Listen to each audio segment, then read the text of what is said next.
Hello and welcome. We are back with something that I know is very top of mind for all people here, there, globally. And it's all about where we are in the market with rates, upcoming elections, and things that are happening in the Middle East and those impacts that are affecting you as clients in so many different ways. So today we have the distinct honor of a 25-year veteran in the world of Oh, mortgage lending. We have Keith Spain here from Bank South, and we're thrilled to talk to you about all things loans, mhm. lending, and rates. So welcome. Good morning, Meg. Good morning. Well, let's just jump in head first, right? Into the deep end. Tell us a little bit about, I mean, we're 30 days away from the election.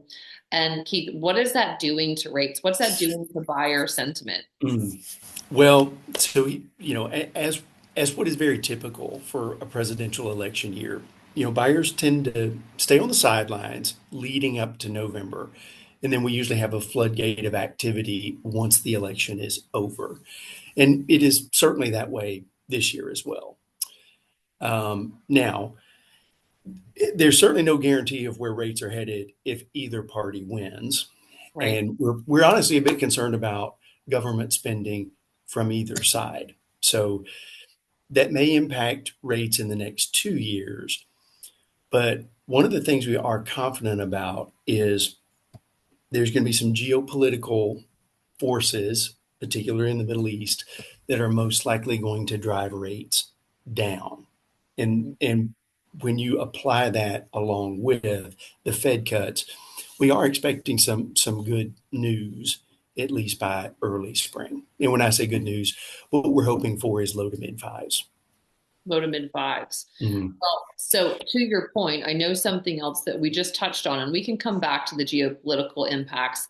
But what I think is really interesting that you have at Bank South that has really been in the favor of our buyer clients and in the best interest of the sellers too, because they're able to match terms where everyone works, is this rate buy down concept. Can you touch on that just a little Mm. bit and where those land Yeah, and what exactly a buy down is so that everyone understands? for sure. So there's a couple of different ways a buy down can work. There is a permanent buy down, which that's the most ideal one. If we can get the seller to agree to some concessions of usually 2 to 3 points, which is 2 to 3% of the purchase price, we can use that money to buy down the rate.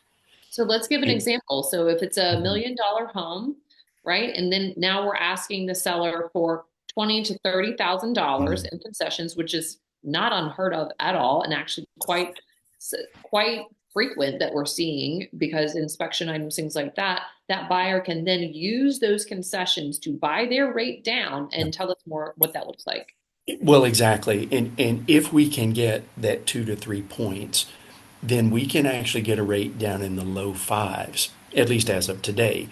So that being said, most people think they're going to be able to refinance into the low fives in the next year or so. But if we could knock it out all with the purchase, that's amazing because then we don't incur the cost of refinancing a year from now. And refinance, yes, there are closing costs that come with it. It's not anything that is earth shattering, but to be able to handle that from the beginning, that's saving everybody time, energy, and then Yeah. money on the back end too. So I find that a really wonderful solution and something that our clients have loved to do with you. Yep, absolutely. Now, the other option we have is a temporary rate buy down. And in that scenario, we can get a lower rate to start, which in this case would be in the low fours. So, that's great in the short term, but we know in 2 years that rate is going to go back to the low sixes. So if we But have do this, we know that it's going to go back to the low sixes? Because where are rates going to be at that point? Because well, and that's a great point. That's a great point. As of today, it could go back into the low sixes. But sure. here's what I will say: if we can get a 2 to 3 point concession from the seller, I'm actually recommending that we go ahead and do the permanent rate buy down now, because when you look at the cost savings and include the cost of refinancing, that rate in the low fours for the first 12 months may not be as good as it sounds if we have the funds to do a permanent buy down. Well, to your point, so each product is so diverse and different per the intention of the buyer. So Yeah. let's say, guess what? I'm buying a place and I know in 2 years I'm out. I'm doing it as a renovation. I'll live in it for a little bit, but then I know I'm going to sell it. That 2 year buy down may be very appropriate and very favorable for that client. So what I love is that we have options, and we have options for whatever that Yeah. scenario is that you want to play out in this home purchase scenario. That's correct. So, and we can find out up front from the buyer exactly what they're planning. I mean, if this is a short-term home, then yeah, the permanent or I'm sorry, the temporary buy down may be the way to go. Maybe the way to go. One last thing, Keith, that I want to touch on before we go. So I know that we're coming up upon this election. I'm a contrarian by nature. Mm. I know that when people are on the sidelines, waiting, waiting, waiting, what does that do? It builds such momentum into something. Yeah. And then guess what? The floodgates open. And then now we have so many people that are fighting for product. Yeah. What if people thought to themselves, hey, I know I'm not alone by waiting on the sidelines for this election to come to pass. One thing I do know is after every election, nothing earth shattering has ever really happened if we're really looking historically. Yeah. And what if I said to myself, this is actually the greatest opportunity because rates haven't been this low in 4 years, and I can hedge my bets by actually making a purchase, putting something under contract, and knowing, guess what? I can also come back and do a rate buy down.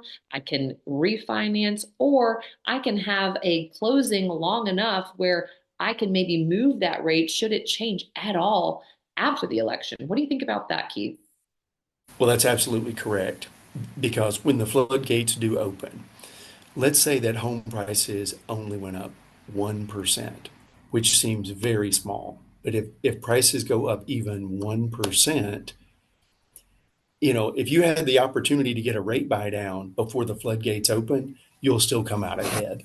You'll come out So ahead. You won't have to throw your shirt off and give your firstborn and a kidney to that's get right. that house. You won't have to fight and create a situation that's supremely stressful. Let's be honest. Home buying in and of itself is a process that we try to mitigate as much stress as possible, but it is a stressful component in your life. So go for it. If you know it's time that you need to buy something, call us. We come up with the best strategies. We work so closely with you, Keith, and we come up with a very consultative process to make sure that that client feels really well taken care of. I can say that. Yeah, agreed, agreed. When the floodgates open, we make no promises as to what rates we'll be doing or home prices, which I think is really the better question. Or riots in the streets. Yeah, That's what I'm agreed. saying. Love it. Okay, Keith, you're amazing. We lean on you for all of your expertise, wisdom in this space of lending, given your 25 years, and all of our clients who have loved working with you. So we thank you for your time and your wisdom. Thanks, Meg. I appreciate you having me. Thank Bye-bye. you. Bye.